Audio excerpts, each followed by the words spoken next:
Ardos Channel.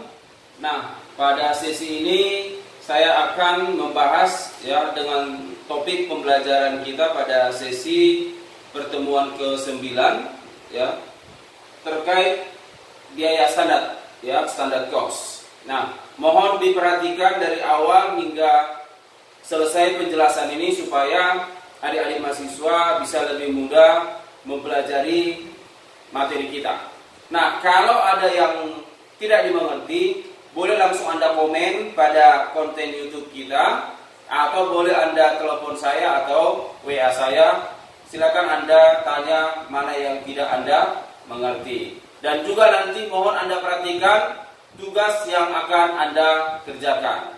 Oke, baik. Sebelum kita mulai, mohon Anda tekan subscribe, kemudian Anda berikan like, ya, serta komen pada konten kita. Baik, kita mulai. Ya, standard cost, ya, and the balance scorecard, ya. Nah, di sini dikatakan bahwasanya standar biaya merupakan tolak ukur, ya, atau norma dalam pengukuran kinerja. Ya. Nah, sebelum kita lanjut, ya, yang dikatakan standar biaya. Nah, dalam melakukan sesuatu hal, ya, apakah contoh yang paling gampang mungkin adik-adik ya alami ketika adik-adik ingin melakukan perjalanan, ya, travel. Nah, tentunya adik-adik sekalian tidak akan bisa menetapkan berapa biaya yang akan adik-adik keluarkan kalau standar ya tidak ditetapkan. Standar apa saja? Standar contoh kalau dia perjalanan, berarti standar sekali makan berapa satu orang, ya. Kemudian standar untuk tiket, ya. Kemudian standar penginapan, ya. Kemudian standar retribusi. Nah, ini kita harus mengetahui standar-standar ini, ya. Sehingga nanti berdasarkan standar inilah kita bisa mengetahui berapa budget yang akan kita keluarkan untuk bepergian atau jalan-jalan tersebut. Itu dia. Jadi dalam hal perusahaan juga, ya, perusahaan juga tidak akan bisa melakukan proses produksi kalau tidak ada standar,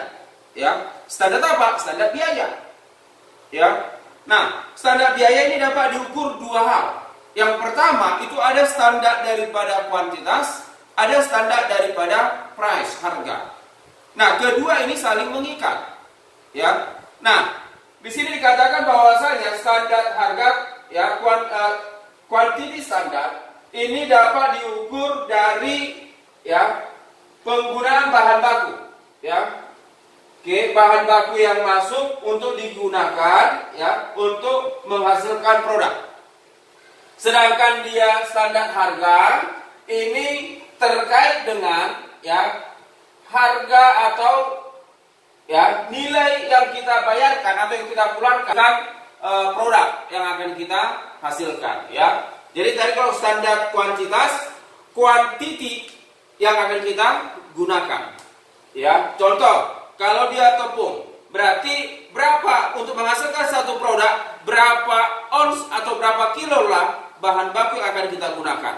Kalau dia harga, berapalah 1 kilo itu? Berapa harganya? Itulah dia. Oke, nanti lebih lengkap kita bahas di pembahasan. Nah, di sini katakan manajemen pengecualian, tujuannya adalah untuk menemukan penyebab permasalahan, untuk selanjutnya menyelesaikan sehingga tidak terulang kembali. Nah, contoh bahwasanya standar nih, jika melebihi standar, maka, ya, akan terjadi penyimpangan. Nah, kalau kita sudah mengetahui bahwasanya penyebab penyimpangan itu adalah X, maka kita harus melakukan manajemen pengecualian. Artinya apa? Ketika kita sudah mengetahui bahwasanya penyebab penyimpangan adalah X, maka kita untuk berikutnya harus bisa mengantisipasi tersebut. Jangan sampai terulang kembali. Itulah manajemen pengecualian. Ya, baik dia untuk direct labor, baik dia direct material, baik dia manufacturing overhead. Oke. Nah, kemudian varian analysis cycle di sini yang pertama yang menerima permasalahan. Oke. Nah, di sini yang pertama ini, ya, bagian menyusun laporan kinerja biaya standar. Ya. Nah, setelah kita susun, maka dilakukan analisis penyimpangan. Ya, Nah, setelah kita analisis, maka kita identifikasi ya, apa penyebab penyimpangan ini. Ya, kita identifikasi, kemudian kita terima penjelasan daripada penyimpangan tersebut, ya. Kemudian kita lakukan tindakan koreksi, ya, take corrective action. Oke. Nah, setelah kita lakukan tindakan koreksi, maka conduct next period operation. Artinya apa? Kita melakukan proses produksi berikutnya. Ya, setelah kita mengetahui bahwasanya penyebab permasalahan itu adalah, ya, contoh tadi X, ya, itu dia. Nah, kemudian dikatakan penetapan standar biaya ini dapat dilakukan oleh bagian accounting, kemudian bagian engineer, ya, bagian mesin, kemudian purchasing agent, kemudian production manager, ya, combine effort, ya, artinya dikombinasikan dari keseluruhan lini fungsi ini untuk menetapkan standar baku yang akan diterapkan pada perusahaan tersebut, ya. Nah, kemudian ada standar ideal, ada standar praktis, ya. Kalau standar ideal, bahwasanya dikatakan di sini penggunaan tenaga kerja 100%. Yang penggunaan tenaga kerja 100% itu baru dikatakan ideal. Sedangkan yang praktis tidak harus 100%, 80% juga itu yang ideal. Nah, contoh yang gampang yang adik-adik mungkin alami, kalau dia yang ideal, adik-adik sekalian harus setiap hari belajar. Setiap hari belajar, itulah yang idealnya sebagai mahasiswa. Tetapi kalau yang praktis, ya, adik-adik ketika mau ujian, praktisnya besok ujian, maka malam ini yang akan, ya, Anda lakukan untuk belajar. Atau sistem SS, sistem kebut semalam, itu praktisnya, ya, itu praktis, ya. Oke, nah berikutnya menjelaskan bagaimana standar bahan baku langsung dan tenaga kerja ditetapkan. Oke, nah di sini ada standar harga, ada standar kuantiti. Nah, standar harga pembelian, pengiriman bahan baku, kemudian ada diskon. Ini akan diperhitungkan dalam standar harga. Sedangkan kuantiti standar ini terkait dengan daftar menu, ya, kuantitas yang akan digunakan dalam melakukan proses produksi. Oke, summary in a bill of material, ya.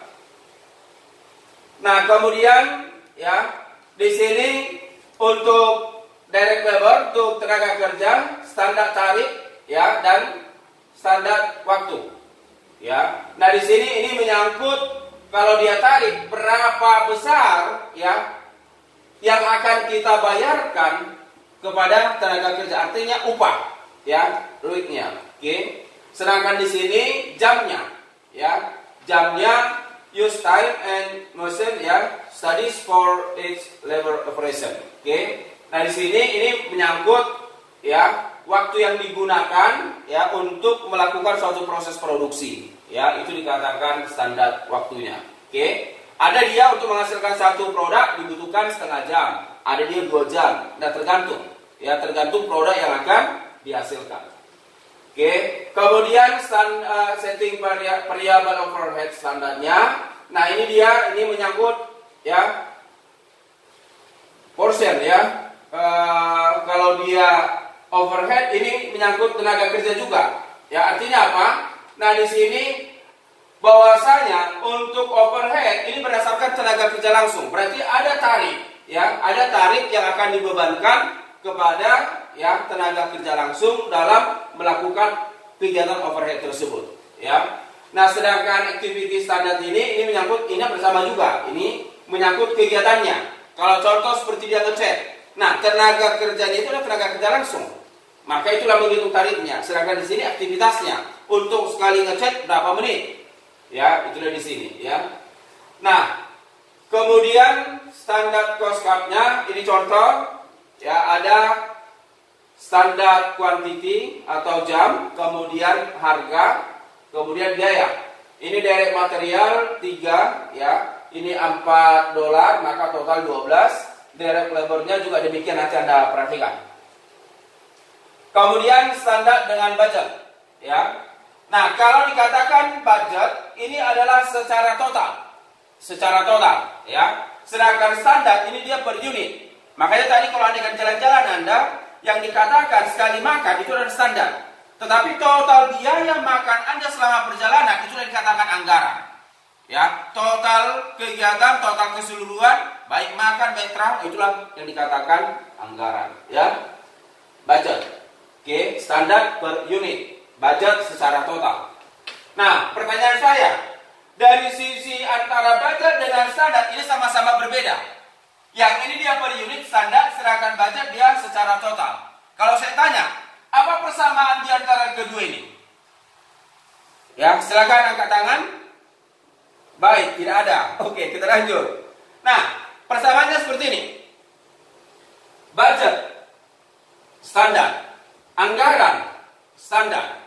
Apa persamaannya? Kalau tadi perbedaannya ini secara total, ini per unit. Persamaannya adalah sama-sama ditetapkan sebelum kegiatan dimulai. Itulah persamaannya.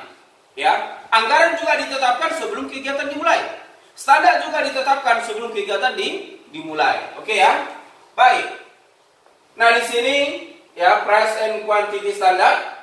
Oke. Nah, di sini dikatakan bahwasanya the purchasing manager is responsible for raw material. Artinya apa?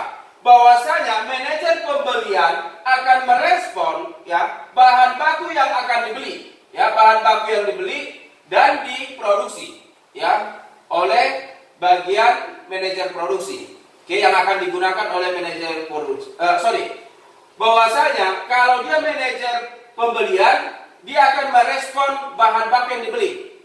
Sedangkan kalau manajer produksi akan merespon kuantitas yang akan digunakan.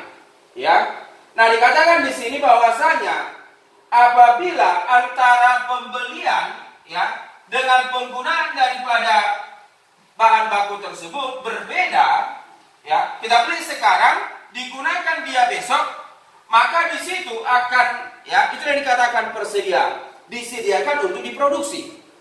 Ya, nah apabila terjadi different time ya perbedaan waktu, maka akan muncullah yang dikatakan persediaan, inventory. Ya, inventory. Tetapi perlu Anda perhatikan bahwasanya untuk perusahaan-perusahaan yang sekarang ini sudah dihindari. Ya, makanya sekarang kebanyakan perusahaan sekarang sudah menggunakan just in time. Kapan dibutuhkan, di situ persediaan didatangkan. Bukan seperti ini. Ya, ini model yang dulu tradisional ya. Oke, bahwasanya kita butuh besok atau butuh minggu depan, maka sekarang disiapkan. Oke, nah itulah dia kalau masih tradisional. Kalau yang sekarang itu rata-rata sudah sistem just in time. Oke, nah berikutnya analisis varians, penyimpangan harga.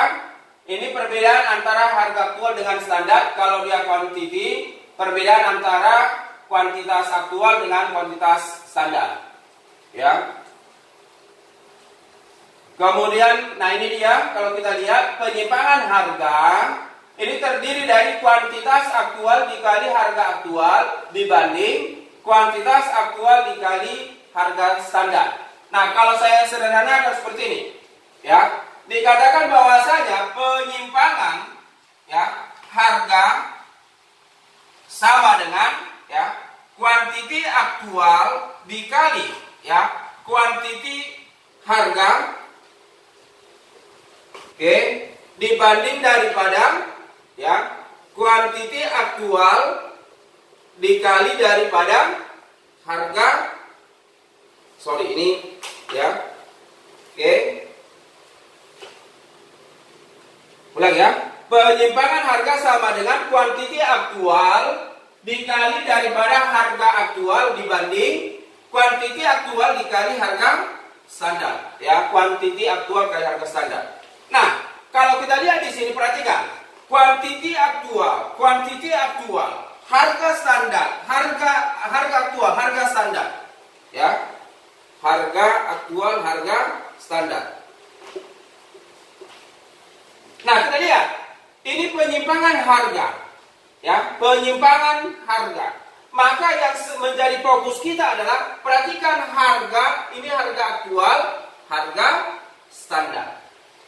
Maka kalau kita seranakan penyimpangan ya harga sama dengan kuantiti aktual ya dikali daripada harga aktual kita bandingkan dengan harga standar. Inilah yang kita bandingkan. Karena dia penyimpangan harga, maka harganya kita bandingkan. Oke guys ya. Nah, sekarang bagaimana kalau quantity variance? Ya. Nah, ini juga sama. Penyimpangan kuantitas sama dengan ya, kuantitas aktual dikali daripada harga ya, standar dibanding ya, kuantitas standar ya, dikali harga standar. Ya, ini. Kuantitas aktual dikali harga standar, kuantitas standar dikali harga standar. Nah, kita lihat, ini penyimpangan kuantitas. Kalau dikatakan penyimpangan kuantitas, berarti kuantitasnya kita perhatikan. Ini berbeda, ini sama. Nah, kalau sama, maka kita sederhanakan penyimpangan kuantitas sama dengan, kita lihat yang sama, harga standar dikali kuantitas aktual dibanding kuantitas standar. Inilah dia rumus untuk penyimpangan kuantitas. Simple. Oke guys. Nah, oke, ini nanti bisa Anda perhatikan ya. Ini sudah saya jelaskan ya. Ini sudah saya jelaskan. Menghitung varians harga dan kuantitas bahan baku. Ya, ini contoh ya. Perusahaan Glacier ya menggunakan ya standar bahan baku fiberfill ya, fiberfill untuk menghasilkan produknya Mountain Parka. Dari mana untuk menghasilkan satu parka dibutuhkan standarnya 0,1 kg fiberfill. Harganya $5. Ini standar. Nah, dikatakan pada bulan lalu berarti sudah terjadi 210 kg fiberfill bahan baku dibeli dan digunakan 2000 parkas ya untuk menghasilkan 2000 parkas. Oke. Di mana biayanya 1029. Oke. Sekali lagi saya ulang bahwasanya pada bulan lalu dibeli 210 kg fiberfill ya untuk menghasilkan 2000 parkas, produknya 2000. Bahan bakunya 210, biaya pembeliannya 1029. Sekarang kita hitung penyimpangan harga sama dengan ya tadi bahwasanya rumusnya kuantitas aktual dikali dari harga aktual dibanding dengan harga standar. Ya. Nah, kita lihat kuantitas aktual. Ingat penyimpangan harga ini tuh bahan baku, bukan produk, tetapi bahan baku. Kita lihat bahan bakunya. Kuantitas aktual yang dia gunakan untuk menghasilkan 2 parkas adalah 210. Berarti kuantitasnya adalah 210. Ini aktual. Dikali harga aktualnya adalah 1029. Ya, 1029. Padahal kita mau menghitung harga per unitnya. Ya, harga per unit. Caranya bagaimana? Atau harga per kilogramnya, karena satuannya kilogram ini. Satuannya kilogram. Maka caranya 1029 bagikan dengan 2100. Ya, 1029 dibagi dengan ya 210, maka diperoleh ini berkisar berapa ini ya? 5, ini dia ya. Oke, diperoleh 4,9 dolar dibanding dengan standarnya $5. Ya, standar $5 ini. Oke. Maka di sini kita lihat ya 210 kg dikali 0,1 atau sama dengan $21. Nah, kalau seperti ini Anda kerjakan ini salah. Ingat bahwasanya pembahasan kita di sini adalah penyimpangan. Kita mau menganalisis penyimpangannya ini untung atau rugi. Yang $21 penyimpangan harga ini untung atau rugi?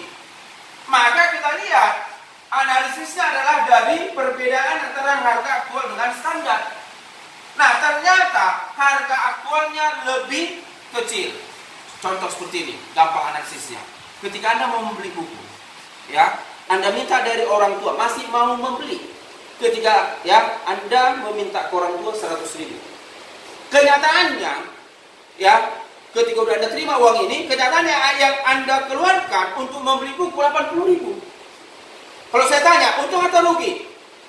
Pasti untung. Kenapa? Karena yang uang Anda terima 100, tetapi yang Anda keluarkan lebih kecil, aktualnya lebih kecil, maka itu untung. Ya, sebaliknya Anda terima dari orang tua Anda 100.000, kenyataannya yang Anda keluarkan 150.000. Bagaimana perasaanmu? Untung atau rugi? Pasti rugi. Kenapa? Karena lebih besar yang Anda keluarkan daripada yang Anda terima. Ya, maka itulah dia cara analisisnya. Nah, kita lihat 4,9 dolar aktual, standarnya 5, lebih kecil dikeluarkan, maka analisisnya ini adalah favorable, untung, ya, favorable, untung. Oke. Nah, sekarang penyimpangan daripada kuantitas, ya, penyimpangan kuantitas. Penyimpangan kuantitas sama dengan harga aktual 5 dolar dikali, ya, kuantitas aktual 210 kg. Tadi katakan untuk menghasilkan, perhatikan di soal, untuk menghasilkan, ya, 2000 parkas dibutuhkan 0,1 kg. Berarti berapa kilogram lah standarnya bahan baku yang digunakan? Produknya 2000. Satu produk parka 0,1. Berarti bahan baku yang digunakan untuk menghasilkan 2000 parka adalah 2000 kali dengan 0,1 atau sama dengan 200 kg. Maka di sini diperoleh 5 dolar dikali selisihnya ini ada 10 kg. Ya, 10 kg.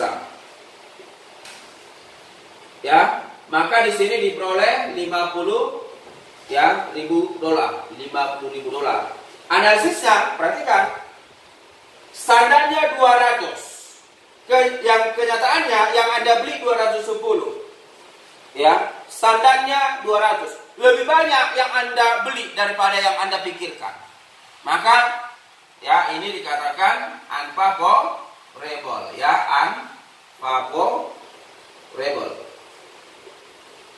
Oke ya guys, oke. Inilah dia untuk penyimpangan bahan baku, ya. Kalau ada yang tidak dimengerti silakan ditanya. Nah, oke, ini dia 21 favorable, sedangkan ini, ya, 50 dolar unfavorable. Oke. Nah, dari mana dia 4,9 tadi? 1029 dibagi kuantitasnya 210. Dari mana 200? Yang tadi itu 0,1 standar dikali produknya. Kuantitinya 2000 parkas 200 kg. Atau sederhananya nih yang kita lakukan ini, ya. Oke. Nah, berikutnya perhatikan. Ini perusahaan Hudson, ya, ingin memproduksi, ya, produk GP, ya, produk GP. Nah, di mana standar bahan baku yang digunakan 1,5 pounds, ya, biayanya atau harga standarnya 4 dolar.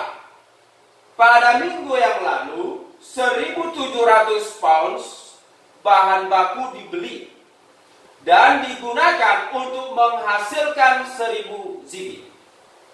Di mana total biayanya pembeliannya 6.630. Langkahnya sama seperti tadi. Yang pertama, total biaya ini bagikan dengan pembelian, kuantitas pembeliannya. Itulah harga per poundsnya. Nah, begitu juga untuk untuk apanya? Untuk kuantitasnya. Total produknya adalah 1000. Untuk menghasilkan 1 GP 1,5. Berarti berapa dia standar daripada kuantitasnya? 1000 dikali 1,5 atau 15.500, gitu ya. Ini dia. Ya, maka di sini ya diperoleh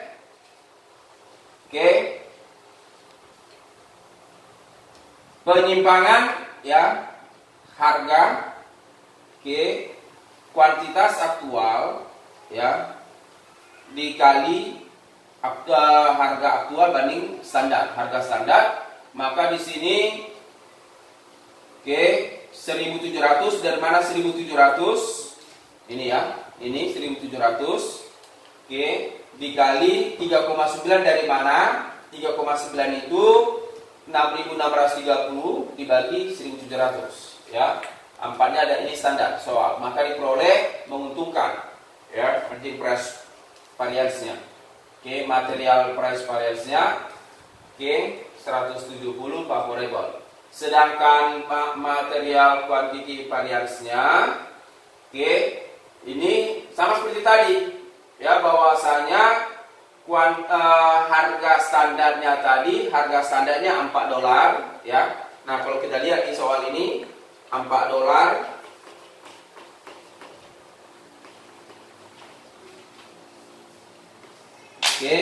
Maka di sini penyimpangan kuantiti sama dengan harga standar dikali kuantitas aktual dibanding kuantitas standar. Di mana harga standarnya tadi $4 dikali kuantitas aktualnya ya. Kuantitas aktualnya kita lihat di soal ini ya 1.700 pounds dibanding ya standarnya 1.500 pounds ya.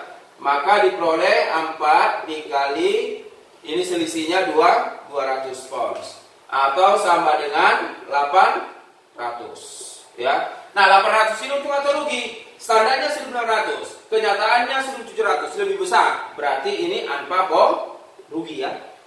Kenapa? Aktualnya lebih besar dari standar. Ya, ini dia. Jawabannya C. Baik. Ini dia 170 yang tadi yang pertama. Material price variance-nya. Kemudian di sini material quantity variance-nya 800 unfavorable. Kemudian, nah ini kasus yang ketiga. Ini mohon Anda perhatikan, ini agak berbeda, ya. Nah, Hanson ingin menghasilkan GP. Standarnya 1,5 pounds per GP. Standarnya ini, standar kuantitas, standar harga. Minggu lalu dibeli 2.800. Kemudian dibeli bahan baku itu dengan total biaya 10.920. Kemudian di antara 2.800 yang digunakan untuk menghasilkan 1.000 GP 1.700. Artinya dari total yang dia beli 2.800 hanya 1.700 lah yang digunakan. Ya, berarti tidak semuanya yang dibeli itu digunakan. Nah, sekarang bagaimana cara kita untuk menghitung penyimpangan harga? Bagaimana cara kita untuk menghitung penyimpangan kuantitas? Caranya, kalau penyimpangan harga, maka lihatlah harganya. Harga yang dibeli. Harga yang dibeli. Kalau penyimpangan kuantitas, maka lihatlah kuantitas yang digunakan. Bukan kuantitas yang dibeli. Kalau penyimpangan kuantitas dikatakan penyimpangan berarti kuantitas yang digunakan. 1.700. Bukan ini. Hati-hati ya. Bukan 2.800 yang dibeli, tetapi yang 1.700 lah kuantitas aktualnya. Karena itu yang digunakan. Nah ini dia penyelesaiannya. Ya, ini untuk penyimpangan harga, ya, material price variance-nya 280 favorable, kemudian ya 800 unfavorable. Nah. Baik, menghitung varians tarif dan efisiensi tenaga kerja langsung. Ini hampir sama rumusnya ya. Nah, ini juga begitu. Ya, untuk penyimpangan tarif ini sama dengan ya, penyimpangan tarif sama dengan harga jam aktual dikali tarif aktual banding tarif standar. Hampir sama seperti bahan baku. Ya, kemudian penyimpangan efisiensi untuk tenaga kerja sama dengan ya tarif standar dikali jam aktual banding jam standar. Ya, ini dia contoh. Pada bulan lalu, ya, tenaga kerja yang digunakan 2.500 jam, ya, dengan total biaya 26.250 untuk menghasilkan 2.000 parkas. Maka penjelasannya ini, ya. Nah, kalau kita buat di sini, ya, ini sama dengan tadi rumusnya. Oke. Penyimpangan tarif sama dengan, ya, berarti di sini jam aktual dikali, ya, harga aktual dibanding harga standar. Ya, nah di sini jam aktualnya, ya, ini sebanyak, oke. Baik. Nah, kita lihat, ya, penyimpangan tarif jam aktual dikali harga aktual dibanding harga standar. Kita lihat, ya, di soal tadi bahwasanya jam aktualnya, lihat jam aktualnya 2.500, ya, jam dikali harga aktual berarti ini 26.500 bagi dengan 2.500, ya. Silakan Anda apa atau saya buat di sini hasilnya, ya, diperoleh 10,5 dolar dibanding, ya, standarnya 10 dolar. Maka di sini diperoleh 2.500 jam dikali 0,5 atau sama dengan, ya, 1.250, ya. 1.250 unfavorable. Kenapa unfavorable? Karena aktualnya lebih besar dari standar, ya. Itulah ini. Oke. Nah, kemudian kalau dia penyimpangan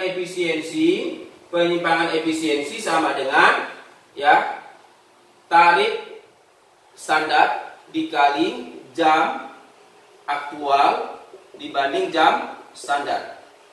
Ya, tarif standarnya 10 dolar dikali jam aktual 2.500 jam dibanding jam standarnya ini 2.000 parkas dikali 1,2 atau sama dengan 2.400, ya.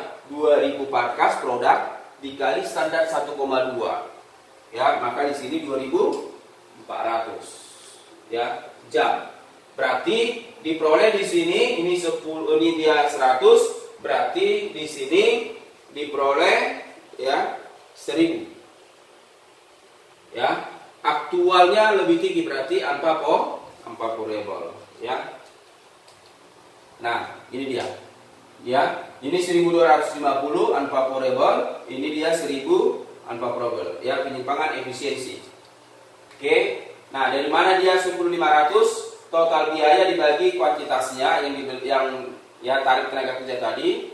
Dari mana 2.400? 1,2 dikali 2.000 produk, ya. Nah, ini dia cara perhitungan kita tadi ini, ya. Kita per GP harga tarifnya 12 dolar. Kemudian pada minggu lalu 1.550 jam kerja langsung digunakan, ya, untuk, ya, menghasilkan 1.000 produk dengan total biayanya 18.910. Maka di sini, ya, labor rate variance-nya 310 unfavorable, di mana, ya, di sini jam aktualnya 1.550 di soal dikali, ya, di sini tarif aktualnya, dari mana tarif aktual, total biaya bagikan 1.550, itulah dapatnya ini 12,2, standarnya dari soal 12, maka diperoleh 310 unfavorable. Kenapa? Karena aktualnya lebih besar dari standar. Nah, untuk efisiensi, labor efisiensi variance-nya, ya, ini juga sama. Oke, standarnya tadi 12 dolar dikali 1.550, ya, dibanding, kita lihat jam standarnya berapa? 1.000 GP kali berarti 1.500, ya. Standarnya 1.500, aktualnya 1.550, berarti ada selisih 50. 50 dikali daripada ya, standar 12. 50 kali 12 berarti itu yang ini 600 unfavorable. Ya, 600 unfavorable. Kenapa? 12 standar 1550 aktual 1500 standar. Dari mana 1500? 1,5 dikali 1000 per kas ya produknya. Oke, nah inilah penyimpangan efisiensi untuk tenaga kerja. Ya, nah ini oke. Nah, untuk overhead juga sama, langkahnya sama ya. 1,2 standar ya, $4 tarif standarnya juga. Pada minggu lalu digunakan tenaga kerja 2.500. Ingat sekali lagi, overhead tidak bisa jalan sendiri. Dia harus berdasarkan tenaga kerja langsung. Maka di sini berdasarkan jam kerja langsung. 2.500 jam hours untuk menghasilkan 2.000 per kas. Oke. Kemudian overhead aktual biaya yang dikeluarkan, overheadnya 10.500 ya. Maka langkahnya hampir sama seperti yang tadi ya, hampir sama seperti yang tadi. Oke, hampir sama seperti yang tadi ini ya. Nah, di sini ya 2.500 jam ini hampir sama seperti tenaga kerja ya. 4,2 dibanding $4, maka diperoleh ya 500 unfavorable. Kenapa unfavorable? Karena aktualnya lebih besar dari standar. Kemudian variance manufacturing overhead efficiency ya. Nah, ini juga hampir sama seperti yang tadi tenaga kerja ya. Di sini standar rate-nya, tarif standarnya dikali jam aktual banding jam standar. Ini sama caranya guys ya. Nah, contohnya ini juga berikutnya ya. Bisa Anda coba nanti ya, silakan di Zoom. Silakan Anda coba di rumah. Langkahnya sama ya, untuk penyimpangan ya tarif ya, penyimpangan tarif ya, atau di sini kalau dia bahan untuk overhead, penyimpangan ya daripada manufaktur overhead ya, penyimpangan pengeluaran ya, penyimpangan pengeluaran. Variable manufacturing overhead spending ya, spending ini penyimpangan pengeluaran. Oke, langkahnya sebenarnya sama seperti tenaga kerja ya. Maka silakan nanti ya coba, ini langsung hasilnya. Maka di sini jam ya aktual, jam aktual dikali tarif aktual banding tarif standar. Ini dapatnya 460 unfavorable. Kenapa? Karena aktualnya lebih besar, dapat ini ya. Kemudian untuk ya efisiensinya ya, hanya kalau dia ini hanya bahasa aja ya. Kalau tadi dia penyimpangan tarif, kalau di overhead penyimpangan pengeluaran ya, spending ya, penyimpangan pengeluaran. Nah, untuk ini sama, penyimpangan efisiensi ya untuk ya. Nah, di sini diperoleh ya 150, di mana tarif standarnya $3 dikali jam aktual banding jam standar. Dari mana 1.500? Produknya 1.000 dikali 1,5 jam untuk menghasilkan satu produk, dapat ini. Baik. Ya, sampai di sini ada yang Anda tanyakan? Ya. Nah, pertemuan kita cukup sampai di sini ya. Nanti ini masalah advance ya. Advance-nya ini kekuatan dan kelemahannya silakan Anda pelajari ya. Silakan Anda baca.